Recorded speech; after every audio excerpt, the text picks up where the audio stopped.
सिद्धेभ्यः सर्वमंगल मांगल्यम्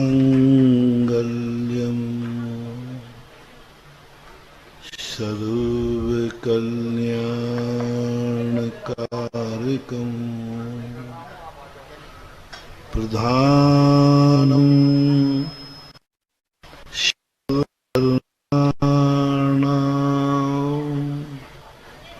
जैनं जयतु शासनम् जैनं जयतु शासनम्।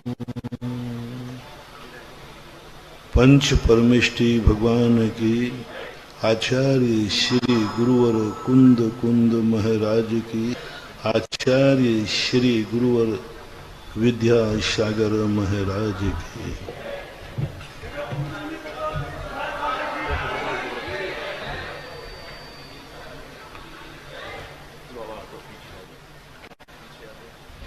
सभी जीवों की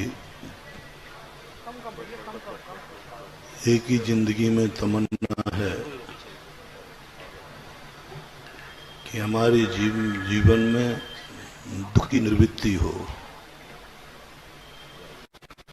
और सुख हमारे जीवन में सदा विद्यमान है। हमारा जीवन संकटों से दूर हो, गरीबी से दूर हो, बीमारी से दूर हो, दुख का दिन हमें कभी देखना न से दूर हो, बीमारी से दूर हो,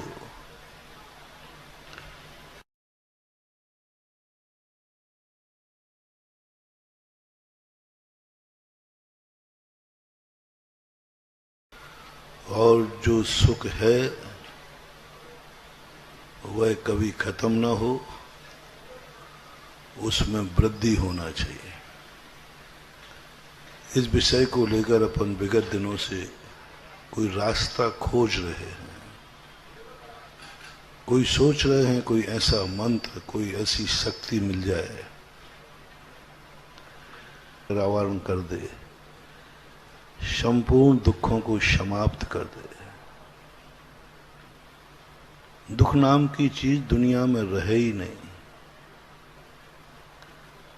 गरीबी नाम की चीज दुनिया में रहे ही नहीं, बुरे लोग दुनिया में रहे ही नहीं, बुराइयां ही खत्म हो जाएं, ऐसी कोई शक्ति है क्या? है, क्योंकि इस दुनिया में ऐसे लोग भी हैं, ऐसे क्षेत्र हैं जहां बुरे लोग नहीं होते, जहां गरीबी दुख नहीं होता। जब दुनिया में ऐसा स्थान है, ऐसा जीवन है, तो हमारी जिंदगी ऐसी क्यों नहीं? प्रश्न इतना है। यदि दुनिया में ऐसा कोई भी स्थान नहीं होता तो मान लेते कि दुनिया का ऐसा स्वभाव है, यहां कोई सुखी हो ही नहीं सकता। मान लेता कि दुनिया सारी गरीब है तो मान लेता दुनिया में रहने वाला हर व्यक्ति गरीब ही होता है।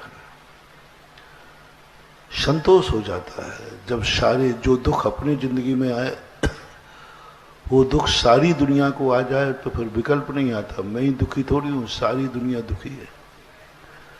पूरी क्लास यदि फेल हो जाए तो फेल होने वालों को दुख नहीं होता, मैं ही थोड़ी फेल हुआ हूं, पूरी क्लास फेल हुई।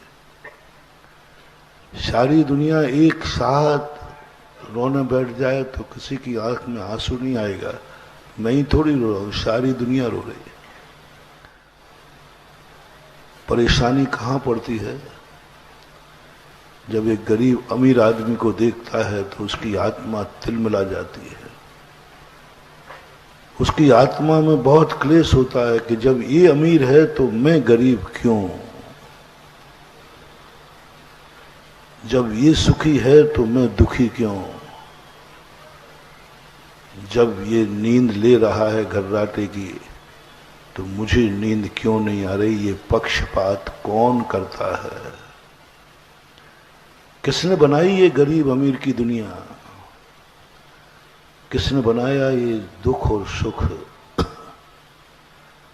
कौन करता रहता है उठा पटक? कभी सुखी कर देता है, कभी दुखी कर देता है। शाम को सुखी सुलाता है, सुबह दुखी उठा देता है।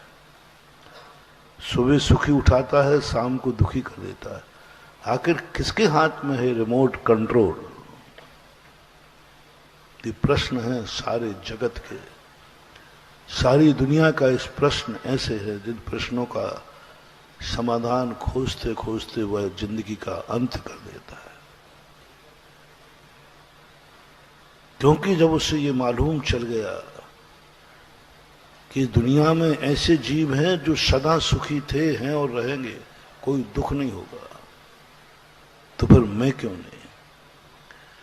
ऐसी दुनिया में क्षेत्र हैं जहां बीमारी नाम की चीज नहीं होती, बीमार होते ही नहीं। स्वर्गों की बात नहीं कर रहा हूं, इसी पृथ्वी की बात कर रहा हूं। इसी पृथ्वी पर एक ऐसी भोग भूमियां होती हैं, वो भी मनुष्य होते हैं, जिनमें बीमारी नहीं, गरीबी नहीं, दुख नहीं, आंख में कभी आंसू नहीं, कोई वियोग का दुख नहीं, कोई मरता नहीं घर में। मरेगा तो जब मरेगा जब तुम्हारे लिए पता ही नहीं चलेगा। कोई दुख नाम की चीज नहीं। वहां का जब वैभव पड़ा ऐसा लगा कि इतनी अच्छी दुनिया भी इस दुनिया में है, इतने अच्छे लोग भी दुनिया में हैं जहां कोई दुख नहीं है। विचार करना है, बहुत विचारनी है। इसलिए मैं कहता हूं कि सबसे पहले आप अपने दुख को पहचान। क्या आप सही में दुखी हैं कि नाटक कर रहे हैं दुख का?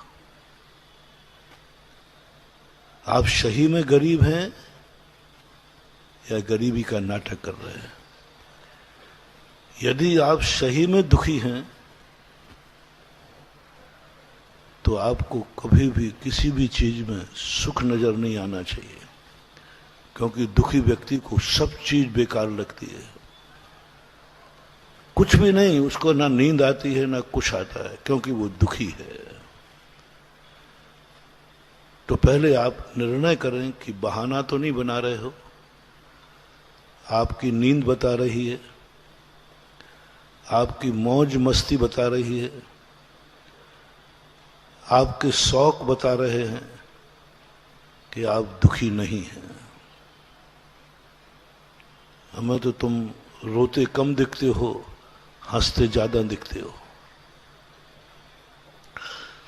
24 घंटे का यदि आपकी जिंदगी का सर्वे किया जाए, एक भिखारी का भी, एक मजदूर का भी, एक सामान्य ग्रस्त का, तो रोते हुए कम मिलेगा, हंसते हुए ज्यादा मिलेगा। दुखी कम होगा, सुखी ज्यादा होगा। आप कभी 24 घंटे में ध्यान करना, आपकी सुबह निद्रा खुली, पहली आंख खुलते ही तुम्हारे जीवन में सुख की अनुभूति होती है या दुख की? उठते ही प्रथम क्षण जैसे आपकी निद्रा पूरी हुई, आपको सुख की अनुभूति हो रही है कि दुख की? Freshness, freshness. निद्रा पूरी हो गई ना, एक फ्रेशनेस की अनुभूति होती।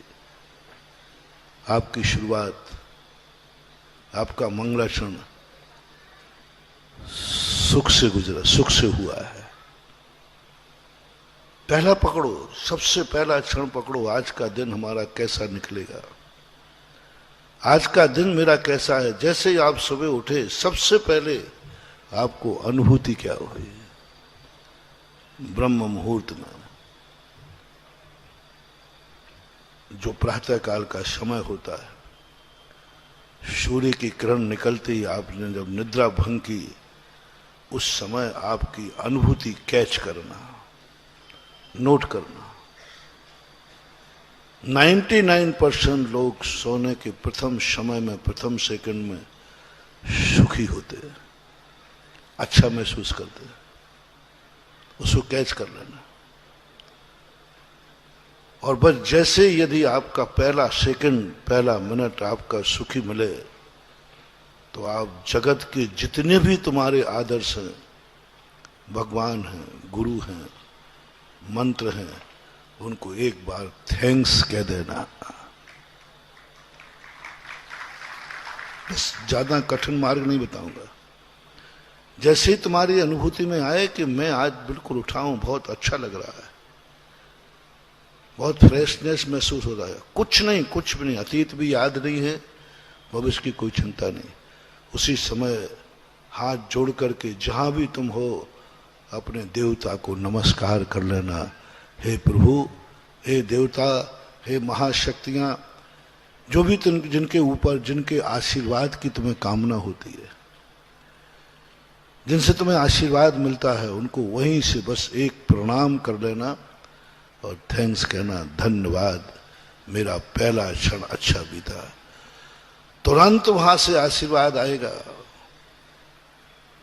जब पहला क्षण तेरा अच्छा बीता है, जब मेरा आशीर्वाद पूरा दिन भी अच्छा बीतेगा। काउंट करना, काउंट करना। पहला दिन अच्छा बीते, पहला समय अच्छा बीते, पहले क्षण में तुम्हें अच्छा लगा, वो क्षण तुम किसको दे रहे हो? हमने 5-6 दिन पहले भी कहा था, काउंट करना। पहला क्षण उठते ही आपको बहुत अच्छा लगा, लगता ही है, सबको अच्छा लगता है। बहुत कम लोग हैं जो फ्रेश होकर नहीं उठते, बहुत कम लोग हैं जो सोकर नींद की गोलियां खाकर सोते, बहुत कम लोग हैं जो उठते उठते भी नहीं उठ पाते, बहुत कम लोग हैं जो उठते उठते नहीं हो पाते, क्योंकि वो नींद की गोली खा के बोले थे, वो नशे में सोए थे, वो कुछ ना कुछ बुरे विचार करके सोए थे, कुछ बुरा करके सोए थे। बुरा करके कभी मत सोना, गलत करके कभी मत सोना, किसी को दुख पहुंचा के मत सोना, तुरंत मत सोना, थोड़ा जागना, उस टाइम को टालो। कोई बुरा कार्य किया है, बुरा विचार आ रहा है, बुरा बोल हो गया, कुछ भी कर लिया, आप तुरंत निद्रा मत लेना, नहीं तो तुम्हारा कल का दिन बिगड़ जाएगा। वहां से शुरुआत कर रहा हूं। जब तुम सोने वाले हो, निद्रा सब कुछ भूल करके, मेरा कहना थोड़ा रुक जाओ, क्योंकि तुम बुरा कर चुके हो, तुम कुछ गलत कर चुके हो, तुम दुखी हो या तुम्हारे से कोई दुखी है। तुम दुखी मन से मत सोना कभी, दूसरे को दुख दे करके मत सोना, थोड़ा जागना, आध घंटे जागना, फिर सो जाना, अन्यथा कल का दिन बिगड़ जाएगा। क्योंकि जो रोते रोते सोता है, जो रुला के सोता है, उसका जागना भी वैसा ही होगा। जैसे तुम सोओगे वैसे ही तुम उठोगे, ये नियम है। जैसे तुम साथ सोते हो, तुम्हारा कलमबद्ध बयान हो जाता है, कैसे सोया है, कल इसका क्या है। बोले पहले पूछो इससे, कैसा सोया था, रोते सोया था या रुला के सोया था, दुखी होके सोया था कि दुख में सोया था, किसी को दुखी करके सोया था। नींद की गोली खाने वालों का कभी सुबह अच्छा नहीं होता, क्योंकि वो बहुत परेशान होकर सोते हैं, गोली खा के सोते हैं। इसलिए हमारी भारतीय संस्कृति में कहा, निद्रा आने के पहले कोई एक अच्छा कार्य करके सोना, अच्छे व्यक्ति का नाम लेके सोना, अच्छे मन से सोना, सोते समय किसी अच्छे व्यक्ति का नाम स्मरण करो, बहुत अच्छा है, वो पवित्र है, पावन है, जगत का पूज्य है, सर्वशक्तिमान है, सर्व दयालु है, कृपालु है। प्रभु का नाम ले लो एक। दिन भर की बात नहीं कह रहा हूं मैं, आपको दिन भर में टाइम नहीं है, कोई बात नहीं, आप दिन भर नाम नहीं ले सकते, लेकिन अंतिम जब आंख बंद कर रहे हो आप 9 बार नमोकार मंत्र पढ़ लेना। इतना समय भी न मिले तो 1 बार पढ़ लेना, इतना समय भी न मिले तो नमो अरिहंताणम कह के सो जाना, ओम नमः सिद्धेभ्या कह के। बस ज्यादा समय तो नहीं लिया मैंने आपका, नहीं, आपका टाइम इज मनी है। आपको बहुत तेजी से नींद आ रही है ना, बहुत सो जाओ, बस एक शब्द बोलना है, ओम नमः नमो। बस जैसे आपका मन बने 9 बार कर लेना, मन बने तो 1 बार पूरी माला फेर लेना, बहुत बेटर हो जाएगा। किसी से यदि दुख दे के आए हो दिन भर में तो शाम करके उससे क्षमा मांग लेना, उसके पास जाके नहीं, मैंने बहुत दुख दिया किसी को, मैं अब सो रहा हूं, मैं क्षमा करे मुझे, मैं सबको क्षमा करता हूं, मैंने दुख दिया है क्षमा करता हूं, मुझे किसी ने दुख दिया है मैं उसको भी क्षमा करता हूं। बस ये करते करते आपको नींद आ जाए, गारंटी है यदि रात में आप मर भी गए तो आप स्वर्गों में उठेंगे। तुम देख के दंग रह जाओगे, मैं तो घर में सोया था, मैं तो मनुष्य पर्याय में सोया था, स्वर्गों में जाके उठोगे, आपकी निद्रा वहां खुलेगी। ये सब क्या हो?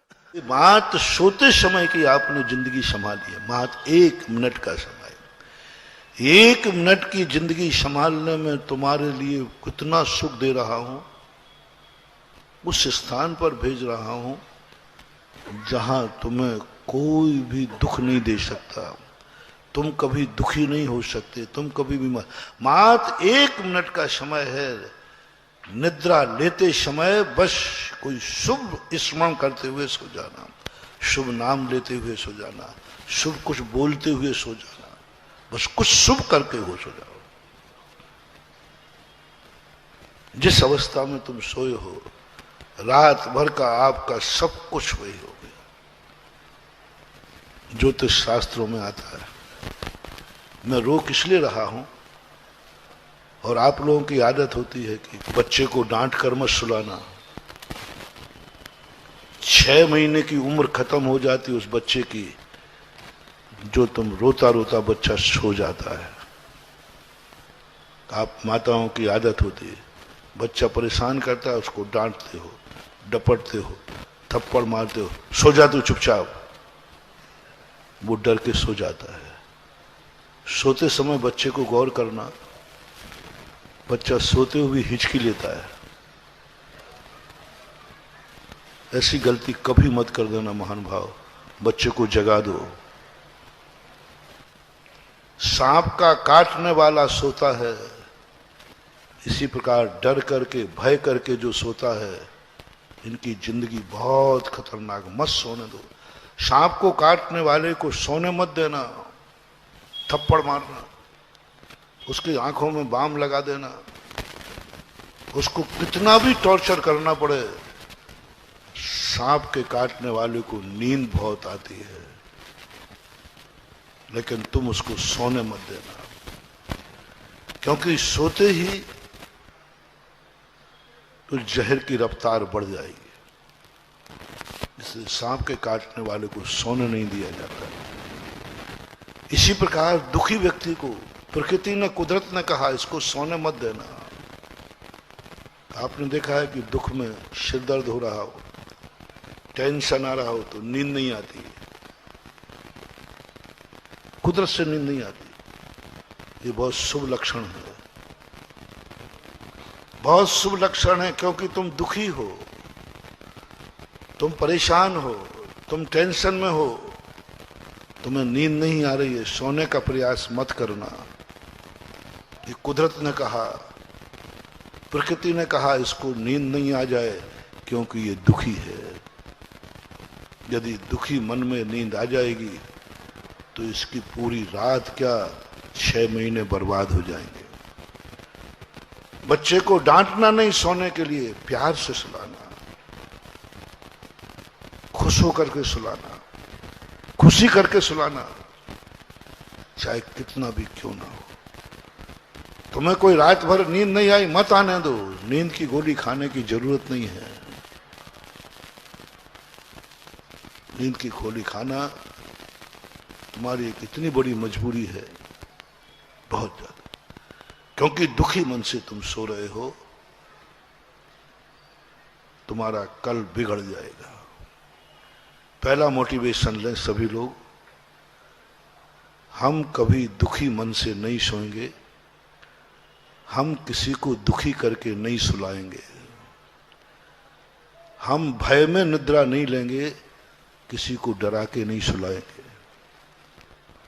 हम रोते हुए नहीं सोएंगे और रोते हुए नहीं सुलाएंगे। कुछ गैप कर दो।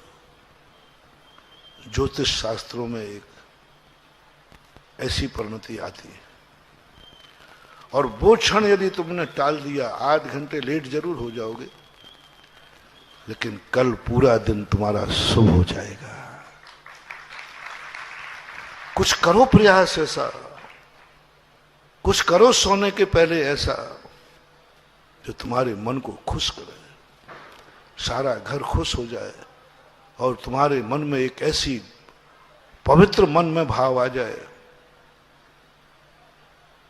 पवित्र मन में कोई पवित्र परिणाम लाओ, जिसका नाम लेते ही तुम्हारा मन पवित्र हो जाए। उसका नाम लो जिसका नाम लेते ही तुम्हारा जिह्वा धन्य हो जाए। ऐसा लगे आज कितना बढ़िया दिन है, मैं सोते समय भगवान का नाम लेके सो रहा हूं। एक अनुभूति हो, एक धर्मात्मा की अनुभूति हो। तुम पूरी रात ये मान लेना, जिस पवित्र आत्मा का नाम लेकर सोए हो, पूरी रात वो तुम्हारा रखवाला है, पूरी रात उसकी छाया तुम्हारे ऊपर है, पूरी रात आशीर्वाद तुम्हारे ऊपर रहा। कोई कुछ भी नहीं बिगाड़ पाएगा, और बिगाड़ेगा, मौत आ भी जाएगी तो वह एक ऐसे स्थान पर उसकी नींद खुलेगी जहां पर चारों तरफ सुख ही सुख नजर आएगा। तो पहला मोटिवेशन सोते समय है। और जिस विचार से आप यदि रात में मरण को प्राप्त नहीं हुए, प्रातःकाल आप उठे। पहली बात तो मैंने शाम को ही कह दिया, फर्स्ट इंप्रेशन इज, जिस शुरुआत तुमने सोते समय की थी वैसा ही उठोगे। टेंशन से सोओगे, टेंशन से उठोगे, दुखी मन से उठोगे, दुखी से उठोगे। इसलिए सबसे पहले गृहस्थों को कहा जाता है कि तुम जो कुछ भी करते हो करो, सोने के पहले अपने प्रभु का नाम लो। क्या पता सुबह होगा भी या नहीं होगा। अंतिम जिंदगी सौंप के जाओ। जब तक तुम्हारे हाथ में है जिंदगी, तब तक मैं परमात्मा को नहीं सौंप रहा हूं। अब तुम्हारे हाथ से जिंदगी जाने वाली है, क्योंकि नींद आ रही है। निद्रा में व्यक्ति को कोई खबर नहीं रहती, कोई होश नहीं रहता। उसके बाजू में सांप भी आके बैठ जाए तो कोई होश नहीं रहता। निद्रा के लिए तुम्हारी जिंदगी जा रही है। एक निद्रा बेहोशी है। बेहोश जब तुम्हें ऑपरेशन में करता है डॉक्टर, उस समय तुम्हारी जिंदगी तुम्हारे हाथ में नहीं रहती। निद्रा के पहले आपको मानना है बस मेरी जिंदगी मेरे हाथ से जा रही है, अब मैं होश में नहीं रहूंगा, अब मुझे खबर नहीं रहेगी कौन मेरी रक्षा करेगा। जब तुम बिल्कुल बेहोश हो जाओ, जब तुम बिल्कुल असमर्थ हो जाओ, तुम्हारा ज्ञान भी काम नहीं कर रहा है, तुम्हारी बुद्धि भी काम नहीं कर रही है, उस समय तुम्हारी कौन रक्षा करेगा। या फिर एक नियम ले लो, हम अपनी जिंदगी को अपने हाथ से नहीं जाने दूंगा। हमारी जिंदगी हमारे हाथ में होगी। मैं जागूंगा, मैं आंख बंद नहीं करूंगा, मैं आंख खोलूंगा, मैं मन से सोचूंगा। साधु यही साधना करता है। जिए निद्रा साधु की सबसे बड़ी साधना है। वो 24 घंटे में कभी बेखबर नहीं होता, 24 घंटे में कभी बेहोश नहीं होता, 24 घंटे में कभी वो निद्रा, ऐसी गाढ़ निद्रा नहीं करता जो उसकी चली जाए। उसका सब कुछ साधु जागता है। सारी दुनिया सोती है, साधु रात में जागता है। हो अर्ध निशा का सन्नाटा, वन में बनचारी चरते हो, तब शांत निराकुल मानुष तुम तत्वों का चिंतन करते हो। सारा जगत सो रहा है गाफिल निद्रा में, उस समय साधु जागता है। दो जागते हैं। साधु जागता है क्योंकि रात्रि को राक्षस नहीं कहा, रात्रि राक्षसनी है। रात्रि में पाप की शक्ति, पापियों की शक्ति बढ़ती है, धर्म और धर्मात्मा की शक्ति घटती है। रात्रि का एक नशा, रात्रि में निशाचरों की शक्ति बढ़ती है। जितने पापी होते हैं, जितने हिंसक होते हैं, जितने डाकू होते हैं, ये रात में क्यों निकलते हैं? जितने पाप होते हैं अंधेरे में क्यों होते हैं? जंगली जानवर भी जितने हिंसक होते वो रात में क्यों निकलते हैं? क्योंकि रात्रि में पापियों की शक्ति बढ़ती है। चारों तरफ पाप की वर्गणाएं बिखेरता है प्रकृति। पेड़ पौधे भी कार्बन छोड़ते रात में, दिन में नहीं। कार्बन डाइऑक्साइड सारे पेड़ छोड़ते। पूरी रात्रि में पूरा प्रकृति का वातावरण, जितने भी पेड़ पौधे हैं जो हमें ऑक्सीजन देते हैं, वे रात्रि में कार्बन डाइऑक्साइड छोड़ते हैं। नकारात्मक। और जब पेड़ ही, प्रकृति ही नकारात्मक दृष्टि दे रही है, वो पापियों को बढ़ा ही नहीं सकती। पापी बलवान हो जाता है। पापी रात का इंतजार करता है। पाप करने वाला हमेशा इंतजार करता है रात्रि का। उल्लू रात्रि का इंतजार करता है। रात्रि में आते ही हमारा प्रभाव बढ़ेगा, शक्ति बढ़ेगी। इसलिए साधु कहता है, मैं अपनी जिंदगी को बेहोश नहीं होने दूंगा। वो रात्रि में जागता है, रात्रि में अपनी साधना बढ़ा देता है। सच्चा साधु, दिन में उतनी साधना की जरूरत नहीं है, क्योंकि दिन में सब सहयोगी हैं। दिन में साधु की शक्ति जागती है, बढ़ती है, और रात्रि में घटती है। साधु रात्रि में अपनी साधना बढ़ा देता है, अपनी शक्ति बढ़ा देता है, अपना ध्यान बढ़ा देता है, अपना जाप बढ़ा देता है, क्योंकि रात्रि अंधकार में है। इसलिए तो यह निर्णय कर लो कि हम रात में सोएंगे ही नहीं। जैसे साधु रात्रि को निंद्रा के लिए नहीं सौंप देता, वो अर्धरात्रि में भी जागता है और तत्वों का चिंतन करता है। लेकिन तुम ऐसा नहीं कर पाओगे, तुम ग्रस्त हो, तुम इतना नहीं कर पाओगे। इसलिए मैं तुमसे जागने की बात नहीं कह रहा हूं, लेकिन तुम्हें सावधान कह रहा हूं कि यदि तुम अपनी जिंदगी की पहरेदारी स्वयं नहीं कर सकते हो, तुम अपनी जिंदगी अपने हाथ में नहीं रख सकते हो, तुम वह रात को अपने जीवन को जागते हुए नहीं बिता सकते हो, ये तुम्हारी मजबूरी हो, तो किसी का रखवाला खड़ा करके जाना।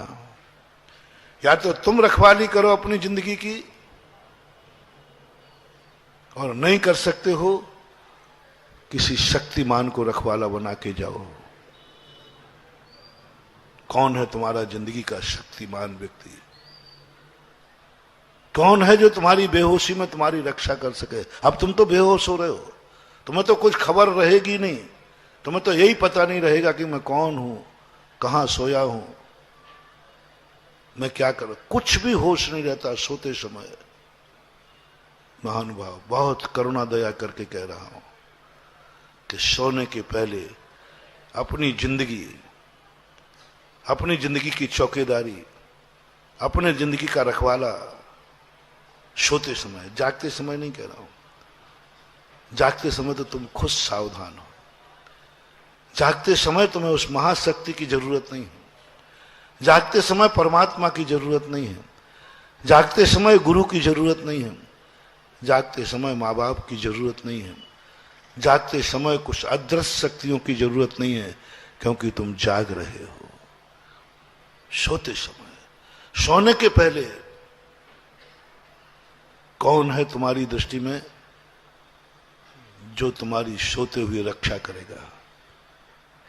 उसका नाम याद करना है। कौन है जो मेरा कुछ भी विनाश हो जाए, कर भी दे, यमराज भी आ जाए तो भी मेरा विनाश नहीं कर सकता।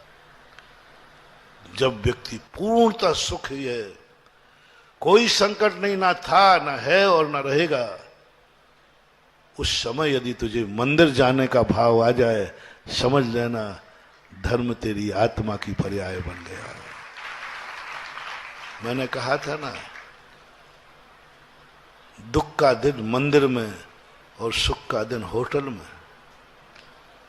सुख का दिन, दुख का दिन गुरु के पास और दुख का दिन है किसी हिल स्टेशन पर।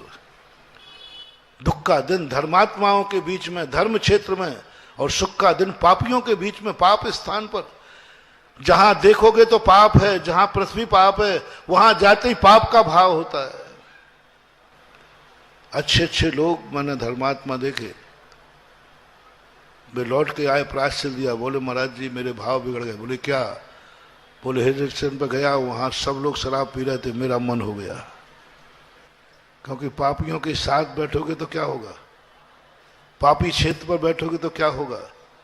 यानी सुख का दिन तुम पापियों के साथ व्यतीत करोगे, सुख का दिन पापी स्थान पर व्यतीत करोगे, सुख का दिन उस स्थान पर करोगे जहां हर व्यक्ति पाप के लिए जाता है।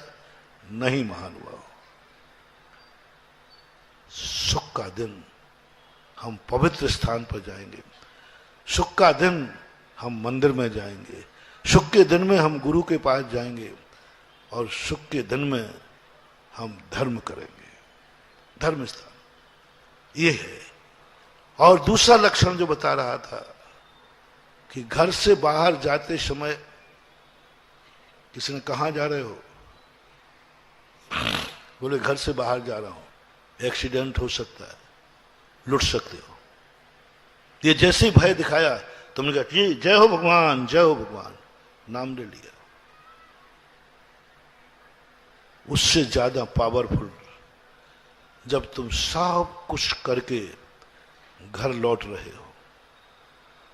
रिपीट करता हूं, मोटिवेशन, जब तुम घर से बाहर निकल रहे हो, तुम्हें भगवान याद आया या दिलाया,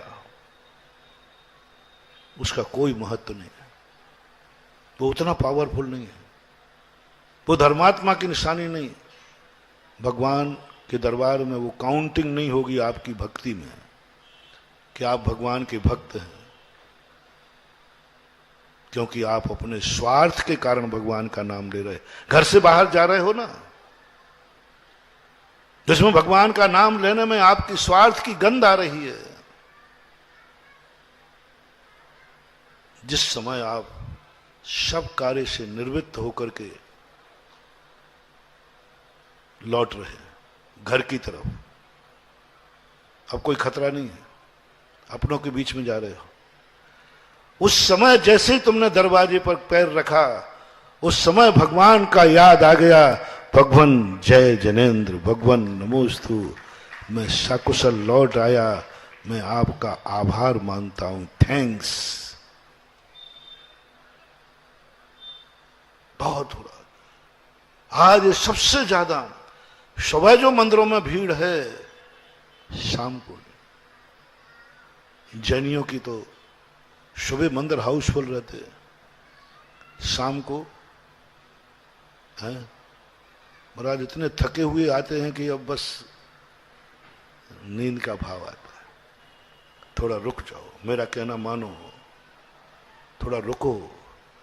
अब कोई खतरा नहीं है, अब कोई स्वार्थ नहीं है, अब कोई लोभ नहीं है, क्योंकि सब कुछ करके आए, दुकान बंद करके आए हो, रास्ता पार करके आए हो, सकुशल दरवाजे पे आए, और लौटते समय मन आ जाए कि आज मेरा सकुशल लौटा हूं, व्यापार भी अच्छा चला है, रास्ते में कोई खतरा नहीं हुआ, एक बार भगवान के पास जाकर आभार मान के आ जाऊं, महानुभाव बहुत गजब का पावर है। वहां रजिस्टर रखा रहेगा भगवान का, ये आया है व्यक्ति, सुबह भी आया था और शाम को भी आया, आभार मानना। आभार छूट गया आज। आप सुबह भगवान का नाम लेके जाते हैं, संकट मोचक बन जाते हैं, आपका दिन अच्छा निकलेगा। हम लेके गए थे ना, आपका अच्छा दिन निकलेगा। ये संकट टल गया, आने वाला था, टल गया, लेकिन भानुभाव उस संकट लौट के आ जाएगा। मैंने एक दिन कहा था, सुख से दुखी क्यों हो जाता व्यक्ति, अमीर से गरीब क्यों हो जाता व्यक्ति, अच्छे दिन से बुरे दिन क्यों आ जाते व्यक्ति के, डाउनफॉल क्यों होता है व्यक्ति का, क्यों गिर जाता है व्यक्ति का? मात्र एक कारण महानुभाव, आपने आभार नहीं माना। जिंदगी में बहुत सारे ऐसे मौके, बड़ी मुश्किल से संकट दूर होता है, बीमारी दूर होती है फिर आ जाती है, संकट दूर होता है फिर आ जाता है, जैसे तैसे गरीबी दूर हुई फिर गरीबी आ जाती है। तुम सुखी हो, सुखी ही बने रहो, तुम निरोग हो, निरोगी बने रहो। मात्र उसका एक सूत्र मंत्र दे रहा हूं, जिस कारण से तुम सुखी हो, जिस कृपा से तुम सुखी हो, जिसके कारण तुम अपने आप को धन्य दिया है, उसका आभार जरूर मानना आपको। और आभार जिसका माना जाता है वो तुम्हारा उपकारी होता है, उसका अनादर मत करना, उसको दुखी मत करना, क्योंकि वो तुम्हारा, बोलो, तुम्हारा भारत देश में जन्म हुआ है, भारत देश में जन्म हुआ। मैंने कहा था तुम रोते रहते हो हमेशा, हमेशा कहते हो मेरी कोई जिंदगी है क्या, मेरी कोई किस्मत है क्या, मेरे कर्म है क्या। बोलो, तुम्हारा भारत में जन्म दिया कर्म ने, ये कर्म ने तुम्हारे साथ अच्छा किया कि बुरा किया? सभी लोग बताएं।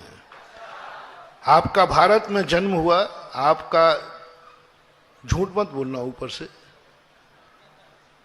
अंदर से पूछो, क्या तुम भारत में जन्म लेने से अपने आप को गौरवशाली मान रहे हो, या तुम्हारा मन है काश मेरा जन्म अमेरिका में होता? झूठ मत बोलना, झूठ बोले कौआ काटे। अमेरिका तुम्हें लुभा रहा है। आज भारत के सबसे ज्यादा एनआरआई विदेशों में है, क्योंकि वो भारत में दुखी हैं, भारत में दुर्भाग्य मानते हैं, भारत में रहना पसंद नहीं करते हैं, भारत में उनकी इच्छाओं की पूर्ति नहीं होती है। आज विश्व में सबसे ज्यादा एनआरआई भारत के हैं, जिससे सिद्ध है कि भारत में जन्म लेने वाले व्यक्ति अपने आप को गौरवशाली नहीं मान रहे हैं, गौरवशाली नहीं मान रहे। उस देश का, उस मां का कभी विकास नहीं होता जिसके बेटा ही बद्दुआ दे रहा हो, जिसका बेटा ही अपना दुर्भाग्य मानता हो, जिसका बेटा ही ये चाहता हो, जिसका भारत का विकास में सबसे बड़े कारण है, बाधक हैं एनआरआई। भारत देश का सबसे ज्यादा विकास में कारण, विकास में रुकावट है एनआरआई, क्योंकि वो भारत में खुश नहीं है, वो अमेरिका का इंतजार कर रहे हैं। भारत में जन्म लेने वाला बालक खुश नहीं है, वो सोचता कि अमेरिका की कंपनी में नौकरी मिले। देख लेना महानुभाव, मैं कुछ गलत बोल रहा हूं, प्रैक्टिकल करना, अपने बच्चों से पूछना, अपनी छाती पे हाथ रख के पूछना कि तुम नौकरी भारत की कंपनी में करना पसंद करोगे या अमेरिका में जाकर कंपनी में। दोनों के ऑफर आए हैं, भारत की कंपनी का भी ऑफर आया है, अमेरिका का भी आया। अमेरिका का 50 लाख का आया है, भारत का 5 लाख का आया है।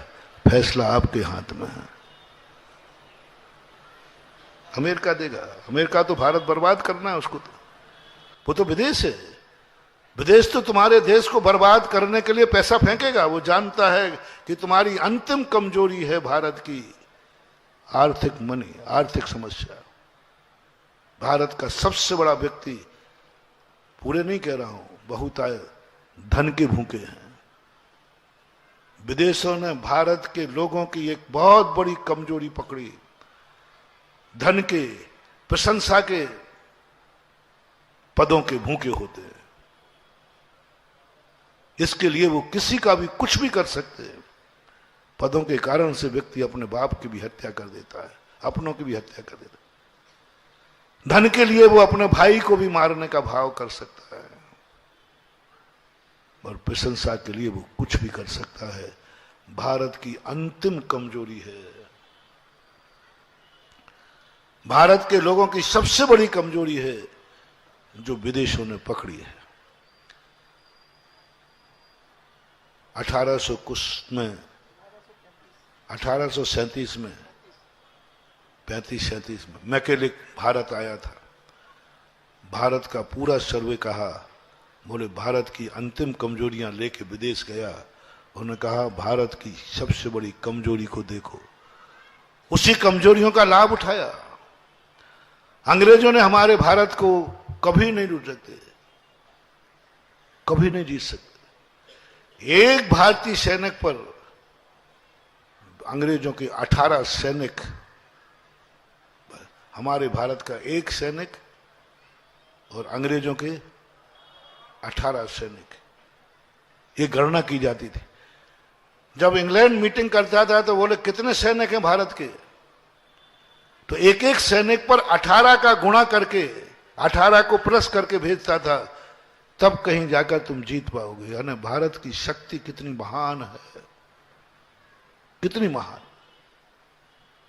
लेकिन सबसे बड़ी कमजोरी है पद की प्रतिष्ठा। भाई भाई का थोड़ा भी फूट डालो।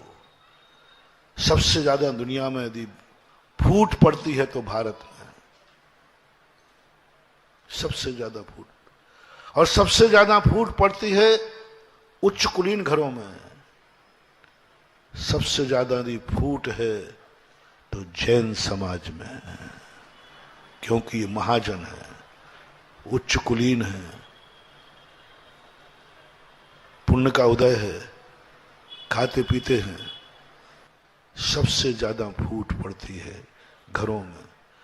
सबसे ज्यादा न्यारक न्यारा होता है आपकी समाज में। आप इकट्ठा रहना पसंद नहीं करते। थोड़ा बड़ा होते ही बेटा अलग होने का प्रयास करेगा, समर्थ है ना। मुझे एक दिन बहुत बड़ी वेदना हुई, बहुत साल पहले की घटना है। मैं राजस्थान में था, ऐसे ही बैठा था शाम को।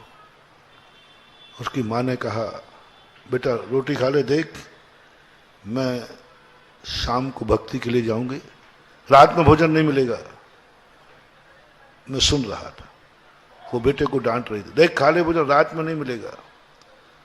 उसने तुरंत जेब में हाथ डाला और एक नोट था 10 का 20 का जो हो, बोले तुझे जहां जाना हो जाओ, मेरे पास ये नोट है, मैं बाजार में खा लूंगा, तेरी जरूरत नहीं है।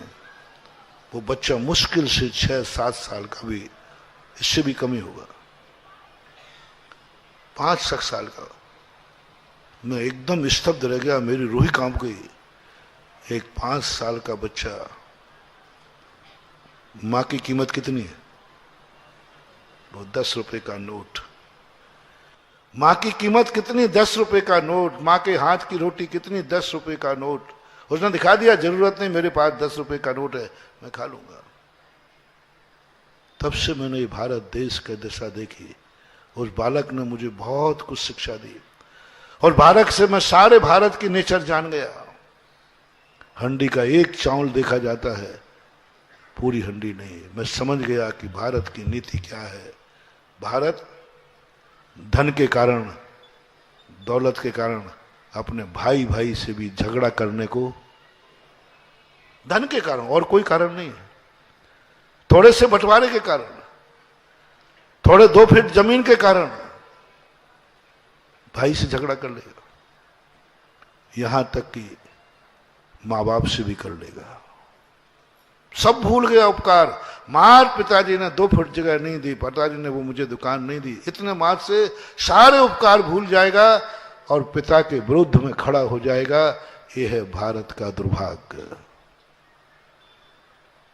और आपका, मैंने कहा, आपकी दोनों कंपनियों से ऑफर आए हैं, 5 लाख रुपए साल का ऑफर है, और अमेरिका कह रहा है आ जाओ यहां 50 लाख दूंगा। झूठ मत बोलना। कितने % लोग भारत के 50 लाख का फॉर्म भर देंगे? झूठ मत बोलना, झूठ मत बोलना। अंदर चेतना की बात है। कोई, मैं तुम्हें कुछ नहीं करूंगा, बस एक बार अपनी छाती पे हाथ रख के बता दो, तो क्या तुम्हें भारत देश में जन्म लेने का गर्व है? तो क्या 45 लाख ठुकरा सकोगे? अंदर से पूछना। 45 लाख रुपए करवा, कोई सामने वाला लोभ देता है तो छोटा मोटा नहीं देता, और होता है, हो रहा है। जितने एनआरआई है वो 45 लाख के लोभ में गए। और किनको दिया? अच्छे जो माइंड होंगे, अच्छे डॉक्टर, अच्छे इंजीनियर, अच्छे माइंडेड लोगों को। वो भी पागल नहीं है, बहुत बुद्धिमान है। 5 लाख जिसकी घर में कीमत हो, 5 लाख तुम्हारे देश में कीमत हो, और वो 45 लाख प्लस करके दे रहा है, वो कोई पागल नहीं है। वो तुम्हारे दिमाग को 1 करोड़ का मानता है, तब तुम्हें 50 लाख देता है। वो तुम्हारे दिमाग से, तुम्हारी बुद्धि से 1 करोड़ साल कमाएगा। 1 करोड़ तो बहुत कम कहा मैंने। 50 लाख देने वाला अमेरिका तुमसे 5 करोड़ कमाएगा।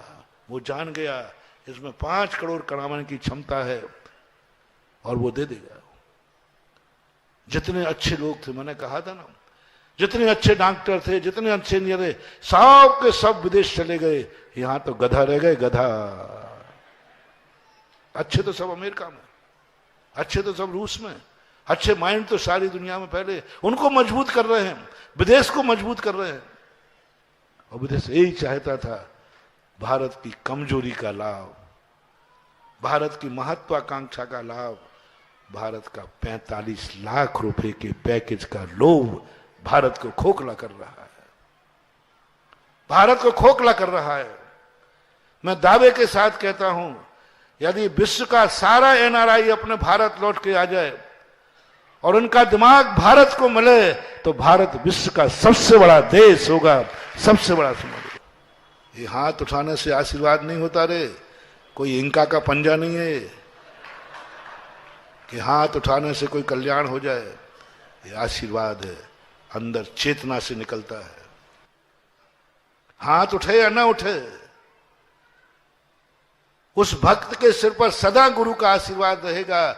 जिस भक्त ने कभी कोई पाप गुरु के कारण छोड़ दिया हो कि नहीं, मेरा गुरु इतना पावन और मैं ये काम करूं, मेरा गुरु इतना पवित्र हो और मैं ऐसा गंदा कार्य करूं, मेरा गुरु 24 घंटे में 1 बार भोजन करता है और मैं रात में भोजन करूं, नहीं, मैं नहीं करूंगा। एक बार कोई पाप का बलिदान कर दो गुरु के नाम पर, और गुरु बनाने का तरीका ये है।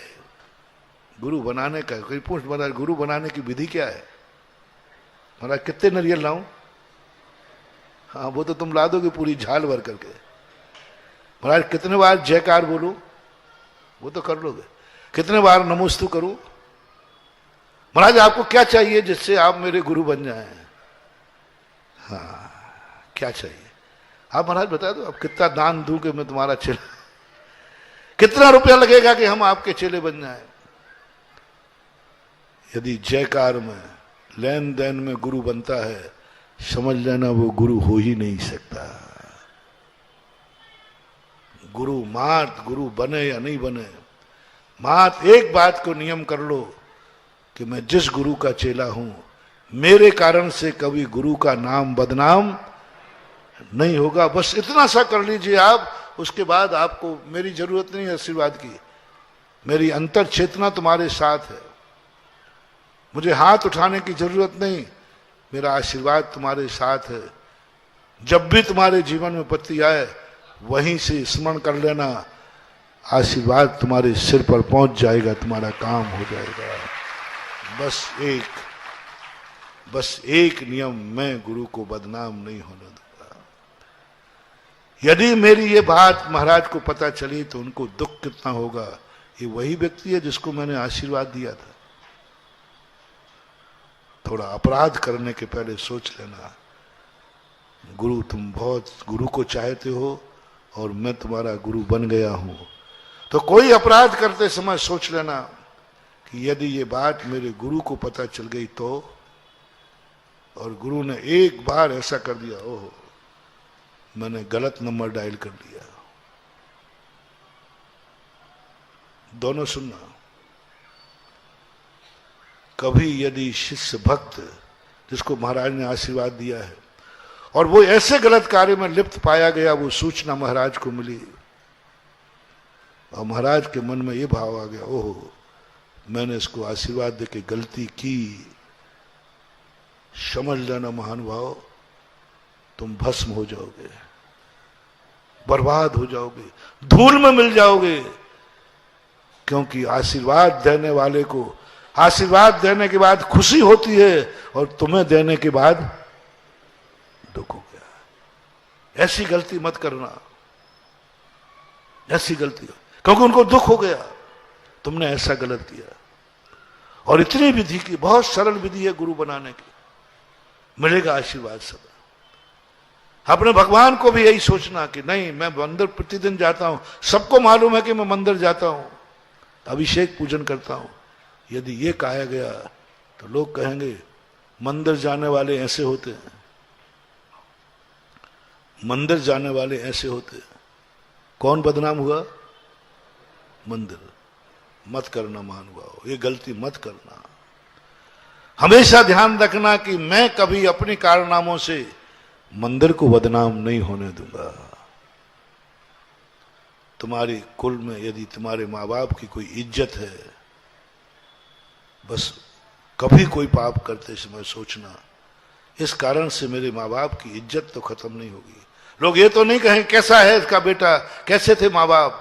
बस तुम इतना सा करो कि मेरे कारण से कभी माँ बाप को शर्मिंदा नहीं होना पड़ेगा। जाओ, जन्म जन्म तक वो तुम्हारा पिता बनेगा और एक दिन तुम भगवान के बेटा बनोगे, भगवान तुम्हारा बाप बनेगा। भगवान के बेटा बनोगे, क्योंकि तुमने एक बात किया है कि मैं कभी अपने कारण से ना बाप का नाम बदनाम नहीं हो। मेरे कारनामों से कभी माँ बाप का गर्दन नहीं झुकेगी, उनको शर्मिंदा नहीं होना पड़ेगा। बस इतना सा नियम लेना है, और तुम सहयोग करो या नहीं करो, मेरे कारण से मां की आंख में आंसू नहीं आने दूंगा। बस बात खत्म है, कुछ नहीं करना। मेरे कारण से एक बार भी यदि माँ बाप ने ये कह दिया, इसलिए मैंने कहा था तुम जो पाप कर रहे हो, कल का प्रवचन याद करना, उस पाप का फल, उस पाप का दंड, उस पाप से दुखी तुम अकेले होगे या कोई दूसरा भी प्रभावित होगा। दूसरा भी तुम बालक हो, तुम्हारे पाप से माँ बाप दुखी होंगे, वो पाप खतरनाक, उसकी जमानत मैं नहीं लूंगा। तुम्हारे कारनामों से माँ बाप की आंख में आंसू आ गया, उसका अभिशाप का कोई भी तोड़ नहीं है, कोई भी साधना नहीं है, कोई भी मंत्र नहीं है, कोई जमानत नहीं है, क्योंकि तुमने ऐसा पाप किया था कि माँ बाप के मन में ये भाव आ गया, मैंने इसको जन्म देकर गलती की, निपुता रह जाता तो अच्छा था। महानुभाव, भगवान का भी अभिशाप हो तो कट जाएगा, महाराज भी गुस्से में तुम्हें अभिशाप दे दें तो उसका उपाय है। दुश्मन का अभिशाप लगता नहीं है, दुश्मन का अभिशाप लगता नहीं है, लेकिन अपनों का अभिशाप कभी कटता नहीं है। क्या भाव आ गया उस संबंधी को, मैंने इस बेटे का बाप बनकर गलती की, बहुत बड़ी भूल हुई, इससे अच्छा तो मैं निपुता रह जाता।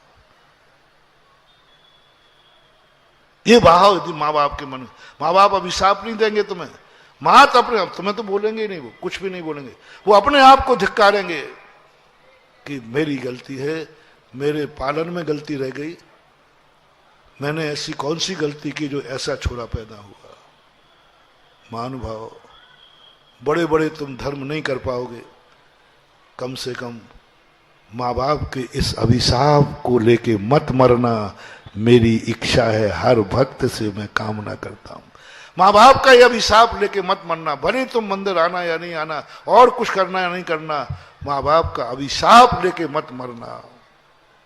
माँ बाप के मन में माँ बाप वो हैं जो बेटे को जन्म देने के बाद हर्ष तो दे, धन्य हो गया मैं, अवभाग्य हो गया मैं, बहुत धन्य हो गया मैं, बहुत धन्य। लेकिन यदि ये हो तो ठीक, अभिशाप लेकर के नहीं मरना। आपका समय पूर्ण हुआ, अभी अपना दैनिक इसी श्रृंखला में अपन और आगे बढ़ेंगे। हम तुम्हें वो धर्म कठिन का नहीं बताएंगे, जितना कठिन धर्म है वो मैं पालूंगा, तुम सरल धर्म पाल लो तो भी मैं तुम्हारे साथ हो जाऊंगा, तुम मेरे साथ। महावीर भगवान की